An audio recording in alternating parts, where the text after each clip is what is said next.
जय जगन्नाथ सांग माने आज आम कथा हवा चाष विषय रे कहीं मोर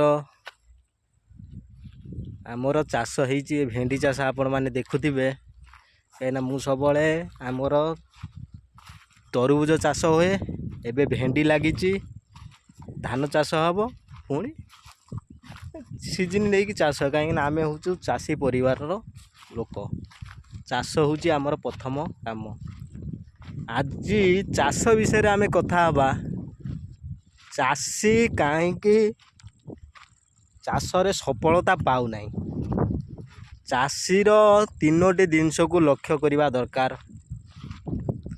प्रथम जिनस हूँ मंजी जेकोसी बिहनर ठीक उपकारिता बिहन खरा दिया हवा दरकार। ठीक बिहन ओरिजिनल बिहन किणवा दरकार। बिहन रे डेट एक्सपायरी डेट थिबा दरकार। बिहन सठिक बिहन नंबर 1 बिहन ठीक हेबा दरकार। द्वितीयटी हूँ जमी जमी सांग माने जमी सबुबले हल होइकी प्रस्तुत माटी खरा खाइबा दरकार। पाग जोग नहेले आपण माने लगौथिबे किंतु देखिबे गछ उठु नथिबो माटी रे। जमी ठीक रे प्रस्तुत हेबा दरकार एवं जमी की नहीं चाष करिबा दरकार मध्य कहीं आमे साधारणतः खाल जमी रे आमे नोटा जिनस जातीय फसल करिबा आमे सिटी लॉस हेबा जमी की नहीं कि चाष करने को पड़ो कहीं चाषी हुड़िले बरसे चाष जदि जड़े चाष कला चाषी लॉस है 365 दिन पर्यंत अपेक्षा करने पड़ो एवं से समय से मुहूर्त सी जी चाषीर परिश्रम क्षति हो धैर्य सहकार चाषी भी रहा दरकार। सबुबले सांग माने चाष विषय प्रॉपर ज्ञान हासिल करने दरकार कहीं चाष ठार कष्ट दुनिया सांग माने या मोर भेंडी लगी आपण मैंने देखुं चाषी सबुबले कष्ट करें कहीं चाषीर कष्ट को कई अनुभव करि पारंती नहीं केवल चाषी ही चाषीर कष्ट जानी चाषी ही चाषीर शत्रु। आपन को से विषय आपन को कहूँ कहीं आपन को से विषय गोटे गप मध्यम आपन को कहूँ चाषी ही चाषीर शत्रु कहीं आपण माने आपण समाज रे लक्ष्य करिदिबे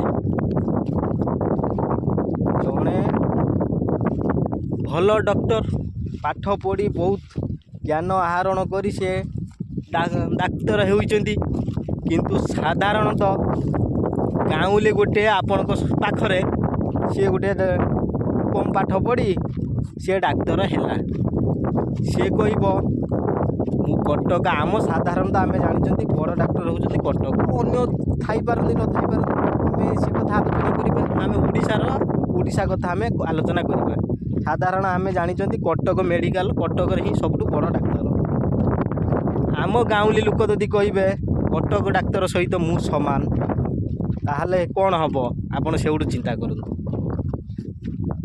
ठीक सेमिति चाषी चाषीर शत्रु कौन ना जड़े भल चाषी सी जेते ज्ञान कौशल आउ जमी रे खटिब जड़े जाई चाषी सी किछि करिबो नाही कहब तार फलिला मोर कहीं है ना तार गछ है मोर कहीं है ना तार फसल है मोर कहीं है ना कहीं सी जी परिश्रम करुव चाषी ये चाषी करिबो नाही कहीं ये चाषी कम परिश्रम करिबो सी चाषी अधिक परिश्रम कर सफलता किए पाइबा आज्ञा कहतु जड़े चाषी जमी को गोटे चाषी 2 गारे देवा जगार हल करवा जगार जमी गोटे चाषी 5 गारे हल कर माटी अधिक धूली है ये गछ उठार बहुत साहाय्य कर गोटे चाषी मंजी कम लगेला बेले सी आउ अन्य चाषी जमी रे मंजी टिके अधिका लगेब गछ जदि कम उठा जगार ये मंजी ଅଧିକା ଲାଗିଥିବ ଅଧିକ ଗଛ ଉଠିବ। ଠିକ୍ ସେମିତି ଜଣେ ଚାଷୀ ପରିଶ୍ରମ କମ୍ କରିବା ଜାଗାରେ ଅନ୍ୟ ଚାଷୀ ଅଧିକ ପରିଶ୍ରମ କଲା, ତା'ର ଗଛର କଣ୍ଡିସନ୍ ଭଲ ରହିବ। ସବୁ କ୍ଷେତ୍ରରେ ଜଣେ ଚାଷୀ କମ୍ ପରିଶ୍ରମ କରିବ, ଜଣେ ଚାଷୀ ଅଧିକ ପରିଶ୍ରମ କରିବ। କିନ୍ତୁ ଇଏ ଚାଷୀ କହିବ ମୋର ହେଲା ନାହିଁ, ତାର ହେଲା। ସାଙ୍ଗମାନେ ସିଏ ତ ଚାଷ କଲା, ଆପଣ ତ ଚାଷ କରୁଛନ୍ତି। ସିଏ ତ ଜମିରେ ଚାଷ କରୁଛି, ଆପଣ ତ ଜମିରେ ଚାଷ କରୁଛନ୍ତି। କିନ୍ତୁ ଜ୍ଞାନ କୌଶଳ ଯାହାର ଅଧିକ ଥିବ ସେ ଅଧିକ ଫସଲ ଫଳେଇବ, ଯାହାର ଜ୍ଞାନ କୌଶଳ କମ୍ ଥିବ ସେ କମ୍ ଫସଲ ଫଳେଇବ।